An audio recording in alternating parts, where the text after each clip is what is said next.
And in many ways, meditation is really about a series of learnings, insights, new understandings about our mind, about the way it works, about our emotions, about our reactions. And I've been doing this certainly 35-ish years, relatively regularly. And there's constantly still more layers of the onion to peel, more things to learn, more things to understand. But the very first thing we understand in meditation, the very first thing we learn, is that you are not in control of your mind. You, me, everybody else. Nobody is in control of their mind. We say, okay, I'm going to pay attention to the breath. And you start paying attention to the breath, and you're noticing the breath, and you're thinking, oh, I've never really noticed my breath like this before. It's quite interesting. Oh, yeah, I'm getting this. And then all of a sudden you're off, and you're thinking about something completely different.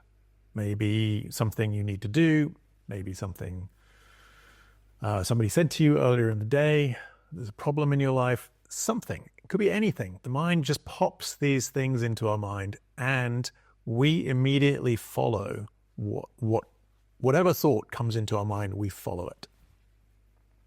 There's a teacher, a meditation teacher in America called Jack Cornfield, and he likes to say that the mind is like a 3-month-old golden retriever. Insofar as you try and say, okay, sit, and you say, sit, and the golden retriever, doesn't sit, just wanders off immediately. And you try and bring it back and you say, sit, and once again, it just runs off. And sometimes the golden retriever does fun things, and sometimes it does naughty things, much like our mind. It goes where it goes, and we tend to follow. So that's the first insight. We are not in control of the mind. There's another story from another teacher, Thich Nhat Hanh, which I like. And he talks about a man is walking down a road, and he sees somebody galloping towards him on a horse on the road. And the guy is clearly in a hurry and clearly going somewhere urgently. And he yells at the guy and he says, where are you going? And the guy on the horse looks extremely confused.